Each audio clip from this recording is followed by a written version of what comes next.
with Nick first and we'll go there. Stephen, you've talked about how productive and how good your offseason was. We've seen you come out to this start now, 5 games in, and ball seems to be going in pretty much on whatever power you wanted to go in on. Tonight, when did you know it was there? Probably the third 3 in the first quarter. Kind of one of those E-checks in transition, and everything felt in rhythm.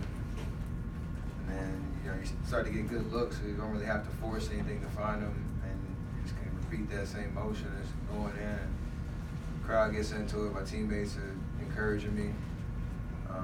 The last 3 in the first quarter is probably the funniest thing I've experienced on the court, where 2 guys on my team are yelling at me from the time I was at the other free throw line, like, don't pass it, you better shoot it, like all that type of stuff. And that's going through I'm hearing that while I'm dribbling down. And it's kind of all the motivation you need just to launch it and thankfully win it. Steph, you've obviously had these nights before. What's it like putting up shots knowing that they're going to go in? I mean, it's weird because I couldn't miss from 3, but I missed 2 of the easiest layups I've ever had, I think, in the NBA before. So you just, like, partly frustrated, like, what could have been, like, 4 or 6 more points. But at the end of the day, it's just one of those nights you just have so much fun playing the game and taking some dare shots and obviously trying to sustain it for as long as I'm out there on the floor. What KD did tonight in terms of his efficiency was crazy. On the back end too, Clay's finding a shot. Like, that's kind of the beauty of our team. We have fun doing what we do. Everybody loves when everybody else is successful, and we just love playing basketball. Steph, you had a shot after you made your 10th three-pointer. It's very similar to what Michael Jordan did in 1992 with the finals game 1.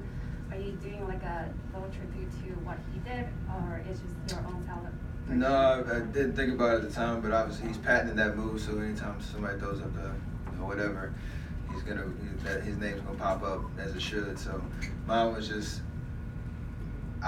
there had no explanation for what was going on besides just ultimate confidence and rhythm and just having fun. So I was looking at Quinn Cook because he was looking at me like, yo, what's going on? And that was my answer. So. And really quick follow-up question. With this being the last year at Oracle Arena, how special it is to score more than 50 points, being the second time at home scoring that, like, 50 points? It's special. I mean, that's at the end of the third quarter when you hear the crowd going crazy. I love playing in front of our fans. And,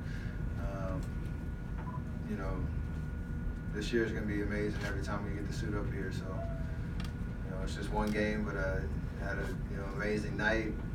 Obviously honoring the 74-75 championship team as well. Them being here was pretty crazy, wearing a throwback jersey. So a special night all the way around, and hopefully there's more to come.